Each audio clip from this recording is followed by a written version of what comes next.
sort of heavy at this stage, but it alternates, depending on how he feels.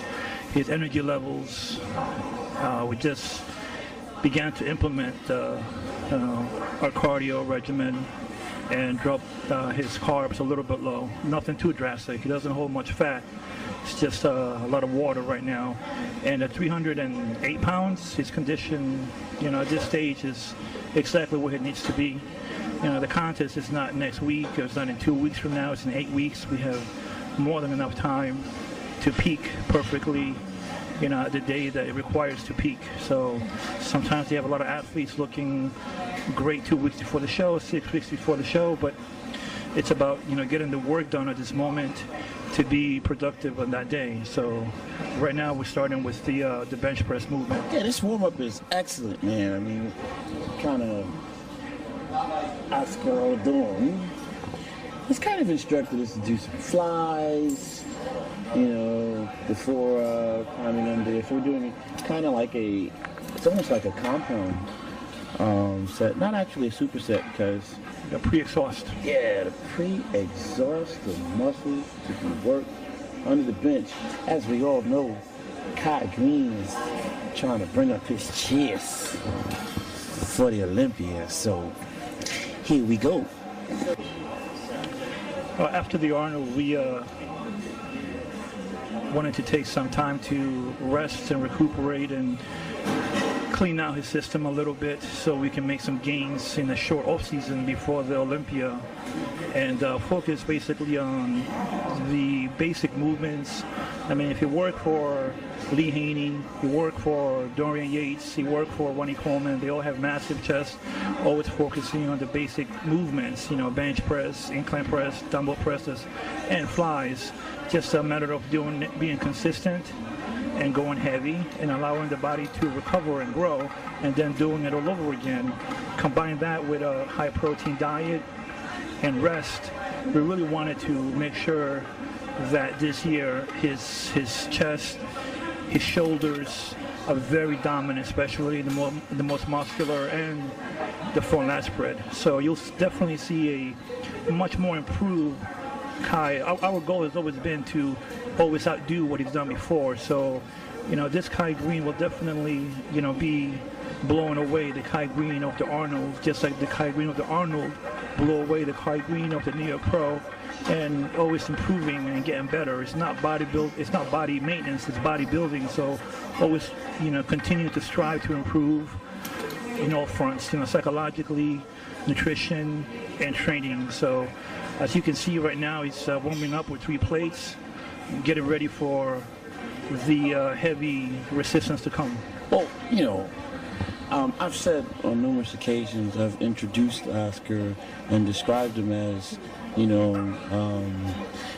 mentor, training partner, and coach. Technically, I think for the first time, the audience is getting, a sneak peek opportunity to kind of like, be the fly on the wall in some respect and kind of, get a picture of what that looks like. And this is that opportunity. This is a gym that we, very interestingly enough, started out at. Oscar trained here as a teenager, and moved around and moved on. I too, when I met Oscar, was brought down here and trained here as a teenager,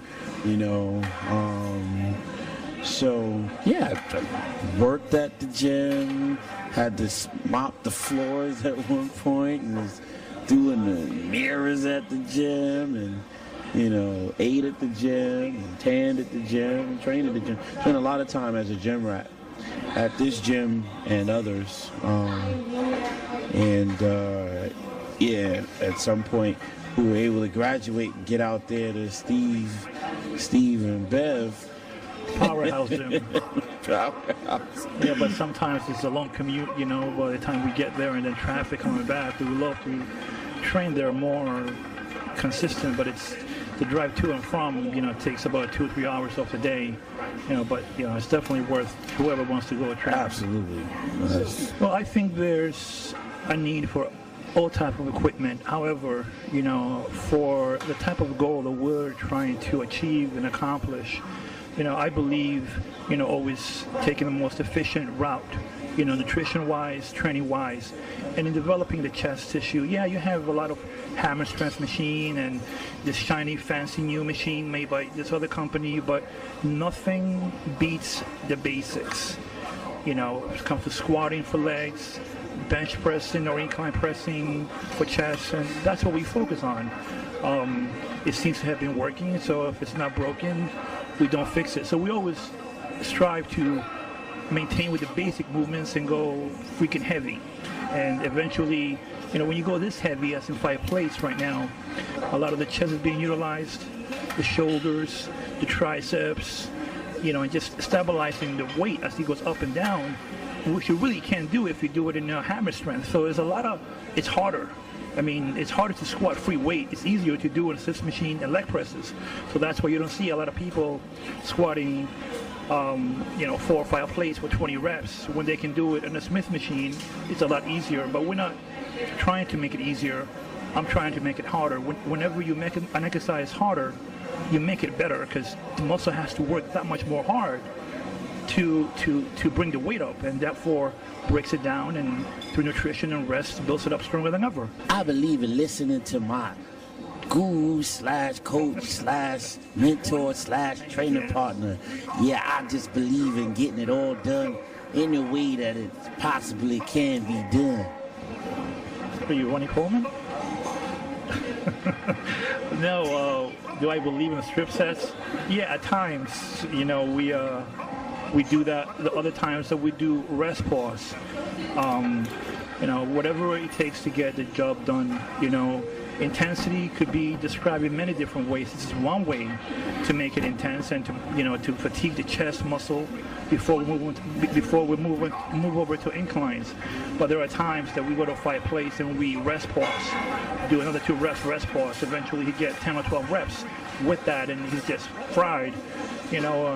So it depends. So sometimes we do strip sets, and sometimes we do something else. There's no right one way to skin a cat. There's no wrong one way to develop the physique. You find instinctively what works best for you, and you stay with that regardless if the whole world's against you. You do it, and if you believe it and you see results, you stay with it. I don't want to bore the fans out there with the facts of the matter is a lot of times it's just not as awesome, I guess, in actual application as it may sound in theory. Reality is I eat pounds and pounds of meat a day.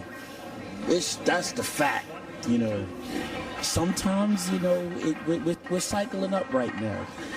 Chances are before we get to the event, we may be just doing like another experience of, we've done as much as 9 or 10 pounds of fish and steak, going into events. I know some guys can't do that, some people may believe that's impossible to do, I don't want to set limits for other people, and a lot of times when you talk specifically about what you do, you can help other people set limitations on what they can, so it's just real important to be able to understand that, man, you're working real hard to be a pro athlete at this level, working really hard to be able to best represent, the ideas that my mentor and my training partner would expect for me to do, and represent our camp and represent, Team MD, represent Muscle Men. Muscle Men's wants me to come out there and look like the dude that is doing what he is supposed to do behind the scenes. So, you better believe that if I say that I'm taking my carnivore, I'm doing it. You better believe that if I say that I'm taking my methyl burn, then I'm going to do that.